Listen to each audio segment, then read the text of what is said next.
So happiness.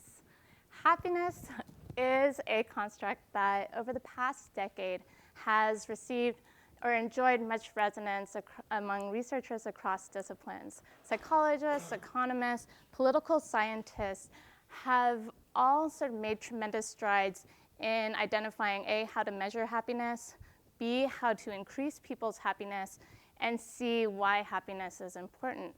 And of course, happiness is important. It fundamentally drives our thinking and behavior. So marketers and advertisers have noted this, and particularly in the case of a struggling economy, they've looked to connect with consumers on a more simple and basic level by promising happiness. And examples are numerous.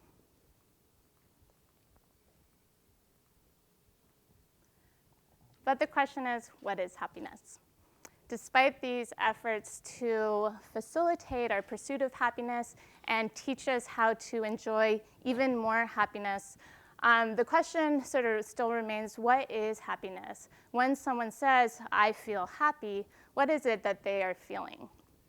And so to address this question, we examined the emotions expressed on millions of personal blogs. We looked at these unsolicited expressions of feelings, and by doing so, we have this sort of lovely window into the contemporary emotional landscape. And of course, we were focusing on expressions of happiness. And we were trying to see when someone says, I feel or I am feeling happy, what else are they expressing? And what we found was that there are two types of happiness. So often when people express feeling happy, they frequently mentioned feeling excited. So this type of happiness is this sort of high energy, enthusiastic, giddy, elated happiness. Another type of happiness that showed up was calm happiness. So frequently when people said, I feel or I'm feeling happy, they often mentioned feeling calm or peaceful. And this type of happiness, again, is about feeling calm, peaceful, tranquil, serene, relaxed.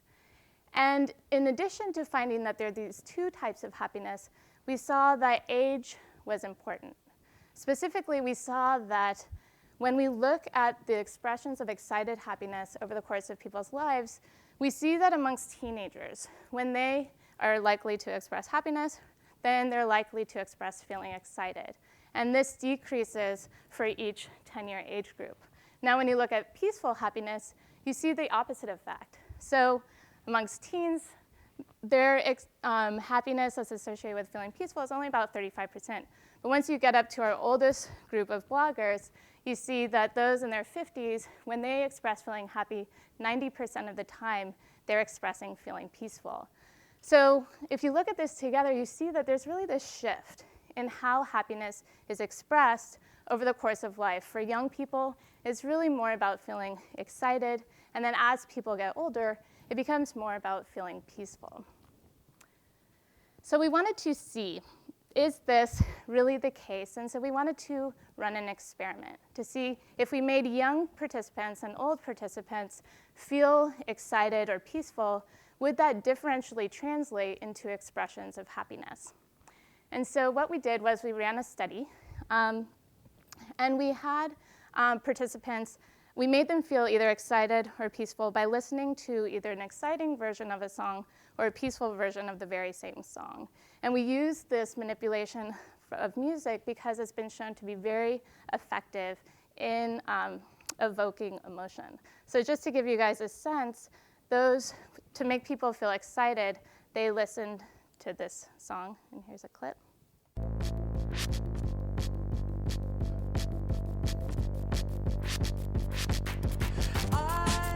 I'm thinking it's a sign that the freckles in our eyes are mirror images, and when we kiss they're perfectly aligned. I have to speculate. Okay, so now you guys all feel excited. That's great. Now I'm going to calm you down again by listening to the peaceful or calming song. I'm thinking it's a sign that the freckles in our eyes are mirror images.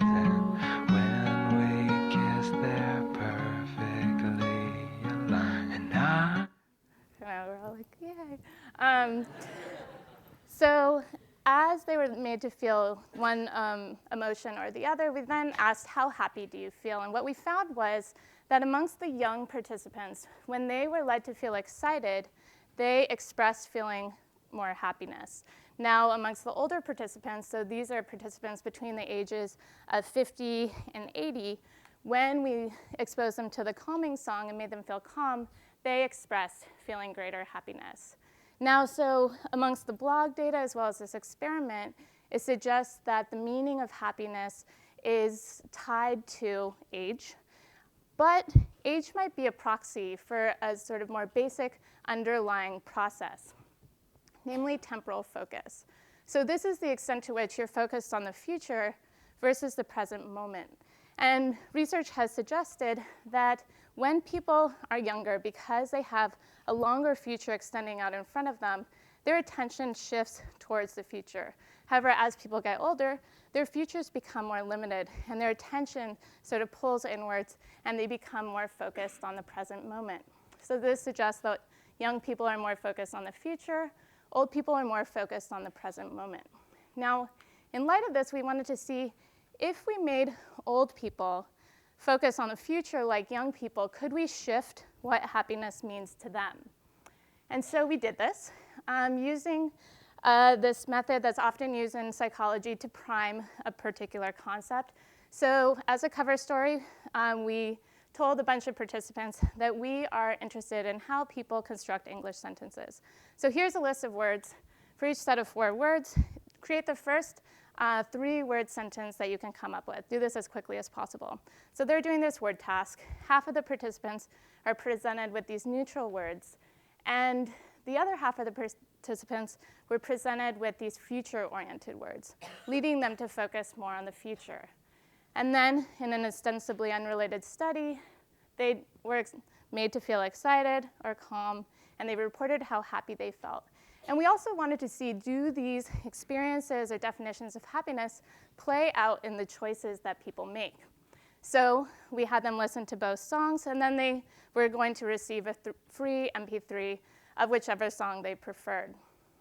And what we found was that those who were presented with the neutral words, these are older participants, they, as we saw before, experienced greater happiness when they were made to feel calm than when they were made to feel excited.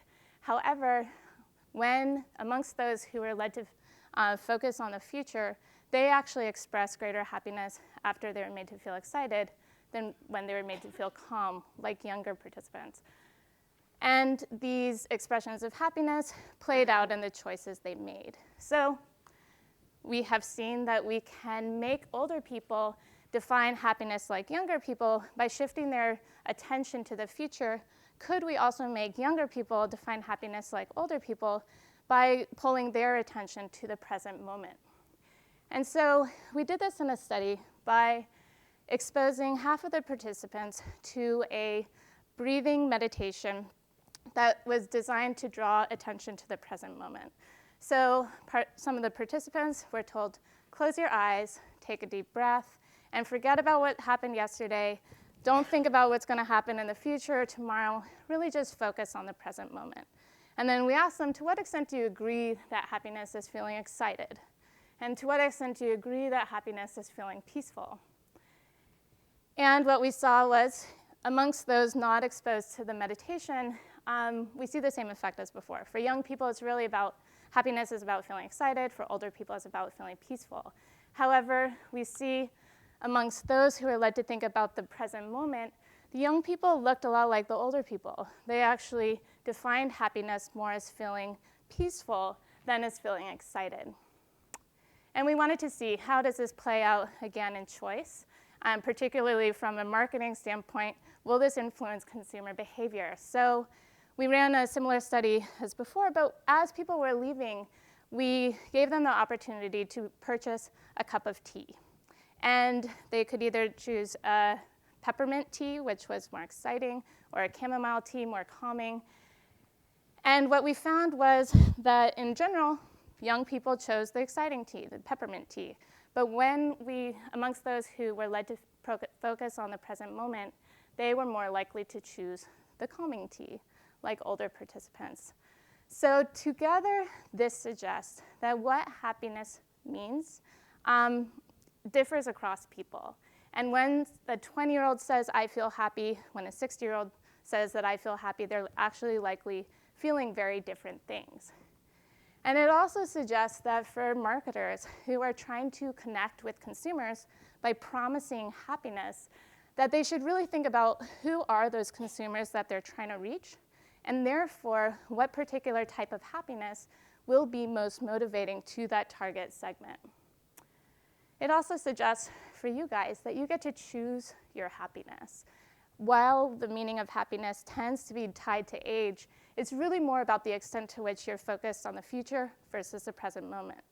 So you can either sort of settle down, take a deep breath, and become focused on the present, or you can gear up for the future based on whichever type of happiness you choose, whether it's excited happiness or peaceful happiness.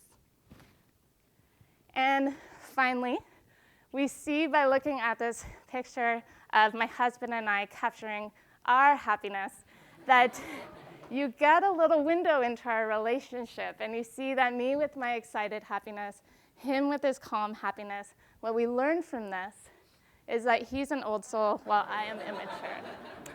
And so that's it. Thank you.